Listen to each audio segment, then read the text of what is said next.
ஜாஃபர் சாதிக்கு east custody வழங்கப்பட்டிருக்கக்கூடிய அண்மை செய்தியை பார்த்துக் கொண்டிருக்கிறோம். போதைப்பொருள் கடத்தல் மன்னன் ஜாஃபர் சாதிக்கிற்கு 3 நாள் அமலாக்கத்துறை கஸ்டடி வழங்கப்பட்டிருக்கக்கூடிய அண்மை செய்தி தொடர்பான விவரங்களை நம்முடைய செய்தியாளர் மதியழகன் வழங்க நாம் கேட்கலாம். மதியழகன், விவரங்கள். போதைப்பொருள் தடுப்பு வழக்கில் கைது செய்யப்பட்ட ஜாஃபர் சாதிக்கு 15 நாட்கள் நீதிமன்ற தங்கள் காவலில் எடுத்து விசாரிக்கவும், அதே போல அவரை நீதிமன்ற காவலில் அடைக்க அனுமதி கோரி அமலாக்கத்துறை சார்பில் சென்னை மாவட்ட முதன்மை அமர்வு நீதிமன்றத்தில் மனு தாக்கல் செய்யப்பட்டிருந்தது. இந்த வழக்கில் அவர் ஜூன் 26ஆம் தேதி கைது செய்யப்பட்டிருந்தார். இந்த நிலையில் அமலாக்கத்துறையினுடைய மனு நீதிபதி எஸ் அல்லி முன்பு இன்று விசாரணை தந்த பொழுது ஜாஃபர் சாதிக் நேரில் ஆஜர்படுத்தப்பட்டார்.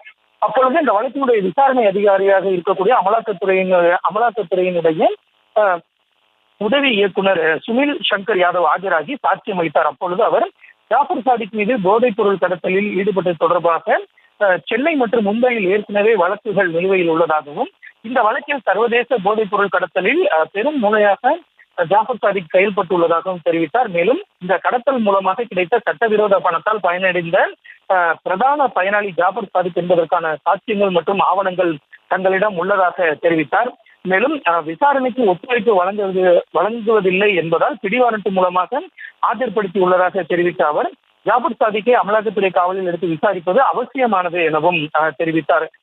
மேலும் அமலாக்கத்துறை சார்பில் வழக்கறிஞர் என் ரமேஷ் ஆஜராகி ஜாஃபர் சாதிக்கை அமலாக்கத்துறை காவலில் எடுத்து விசாரிப்பது மிகவும் முக்கியமானது, எனவே அதற்கு அனுமதி அளிக்க வேண்டும் என்று தெரிவித்தார்.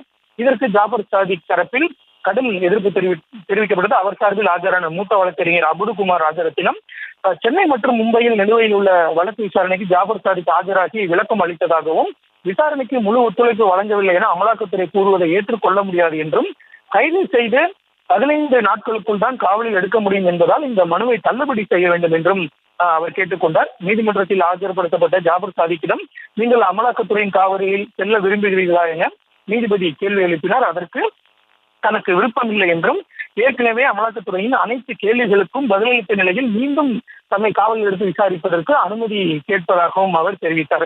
இந்த நிலையில் அனைத்து தரப்பு வாதங்களும் நிறைவடைந்த நிலையில் ஜாஃபர் சாதிக்கை 3 நாட்கள் காவலில் எடுத்து விசாரிக்க அமலாக்கத்துறைக்கு அனுமதி வழங்கி நீதிபதி உத்தரவிட்டு இருக்கிறார். அதாவது இன்றிலிருந்து 3 நாட்கள் காவலில் எடுத்து விசாரிக்கலாம் என்றும், அவரை எங்கு வைத்து விசாரிக்கிறார்களோ அந்த இடத்திற்கு சென்று வரும் 18ஆம் தேதி ஜாஃபர் சாதிக்கினுடைய உறவினர்களில் யாராவது ஒருவர் ஜாஃபர் சாதிக்கை சந்திப்பதற்கும் நீதிபதி அனுமதி வழங்கி இருக்கிறார். இந்த நிலையில் காவல் முடிந்த பின்னர் வரும் 19ஆம் தேதி மீண்டும் ஜாஃபர் சாதிக்கை நீதிமன்றத்தில் ஆஜர்படுத்த வேண்டும் எனவும் நீதிபதி அந்த உத்தரவில் குறிப்பிட்டிருக்கிறார். இதனைத் தொடர்ந்து சென்னை நுங்கம்பாக்கத்தில் இருக்கக்கூடிய சாஸ்திரி பவனில் உள்ள அமலாக்கத்துறை அலுவலகத்திற்கு ஜாஃபர் சாதிக் இன்னும் சற்று நேரத்தில் அழைத்து செல்லப்படுகிறார்.